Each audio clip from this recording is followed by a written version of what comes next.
আমার ভাত খাওয়ার সময় কী বলেন, প্রথম ভাত গালে দেওয়ার সময় বিসমিল্লাহ, বিসমিল্লাহ রহমান রাহিম। তারপরে হচ্ছে চাবানির সময় কী কও, কিছু কও না, সুবহান আল্লাহ সুবহান আল্লাহ সুবহান আল্লাহ। গিলার সময় আলহামদুলিল্লাহ, গিলার সময় আলহামদুলিল্লাহ। এই ভাত যদি এই ঠিক হয় আমার ভাত খাওয়াটা, তাহলে আমার শাক দিতে বসে ঠিক আল্লাহ কারণ নাই কথা, হ্যাঁ খারাপ করা যাবে না, খারাপ পথে চলা যাবে না। এর নাম হলো ধর্ম। আমরা একজন এটা দাড়ি রাখছি, দেখি বড় বড় দাড়িকে আমরা নিয়ে আইছি, ওরাই চুল নিয়ে আইছি, গরু নিয়ে আইছি, আমি যা যা আছে তাই তাই নিয়ে আইছি। আরে এই ডাললাম কম 12 বছর বয়সের পর 2 বাড়াইলাম, তারপর 15-16 বছর হতে হতে দাড়ি হল। আচ্ছা এই দাড়ি আমরা কই ছন্ন, হ্যাঁ ছন্নতা আমরা কই, ছন্নতি কোনোদিন কাটা যায়, কাটা যায় না, সন্ন্যত কাটা যায় না। পাঞ্জাবি কী কই, এটাও সন্ন্যত, সন্ন্যত কি দিন পচে, সন্ন্যত কি পচে না। আচ্ছা টুপিও কই সন্ন্যত, হ্যাঁ টুপিও পচে, সন্ন্যত কোনোদিন পচে না। ওটা হলো সুন্দর। তুমি এই এই যে টুপিটি মাথায় দিচ্ছ, আরে সপ্তাহে দেখা যাচ্ছে, দেখা যায় না, এটা সুন্দর। এবার আমরা কই সন্ন্যত, সন্ন্যত কোনটা, সন্ন্যত কোনটা আমরা এগুলি চিনতে হবে, চিনা লাগবে, শুধু মালাও লাগবে, চিনলে বলে মানতে হবে। আমরা যেন আল্লাহ কারো অন্যায় না,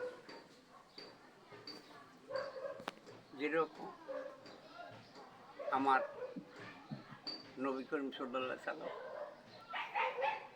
মা হাসেন, ইমাম হাসেন, হযরত আলী, এরা পাক পাঞ্জাতনের অধিকারী।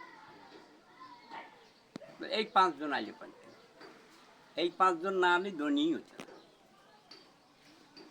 এই 5 জন যাইছে আমরা দুনিয়া সৃষ্টি করার জন্য, আবাদ করার জন্য, হওয়ার জন্য, আমরা তার আজ পর্যন্ত চিনি না। আচ্ছা আমার হুজুর পাক বলছে আদমকে না চিনলে পরে খোদার তত্ত্বই জড়িত। আদম আর খোদা দুদিন কি আছে, 23 পারা কোরআন বেশি, 4 রুকু 7 সূরায় আছে, নাপাক তবে সে বলেছে খোদার কোরবানি। আদম খোদা দুজন কি আছে, কালেবে লুকু ফুঁকে দিলে কালে চৈতন্য হয়। আল্লাহ তো এখন কোথায় রইল, আল্লাহ কোথায়, হ্যাঁ এই সমস্ত গুণী জিনিসগুলি আমরা যদি শুধু ইবাদত কি নামাজ, তাই আমার হুজুর পাক বলছে নিজ নামাজের ভুল থাকলে ওয়াল জানো তার কপাল, নিজের নামাজ ভুল থাকলে ওয়াল জানো তার। কেন মুসল্লি দোজখে যাবে, সূরা মাউনেরটা দেখো, পরো নামাজ দের হুজুরি নইলে নামাজ হবে না, লা সালাত ইল্লা বে হুজুরি কাল সহিহ, জানো না। আমরা যেন এই দিকে সতর্ক থাকি, তাহলে আমরা কী হতে পারবো, মানুষ হতে পারবো। এই যে একটা কথা কই, কাল মেলা মানুষই বুঝে বাপ ছাড়া কিছু হয়েছে, আমি বলি হয়েছে, হয়েছে তো, বাপ মা কিচ্ছু লাগে মা আছে না, বাপও লাগে নাই মাও লাগে নাই, তাহলে আদম আর মা আছে বাপ নাই, হেলো এটা ওই যে হযরত কি জিনিস, ওই যে নবী কি জিনিস, এটা নবী মগরিবের নামাজ পড়ি, ওই নবী। এখন আমরা মাগরিবের নামাজ ওই নবীর লেগে আইছে, হ্যাঁ 3 বিকাত, এই যে 3 বিকাত নামাজ কেন আসলো,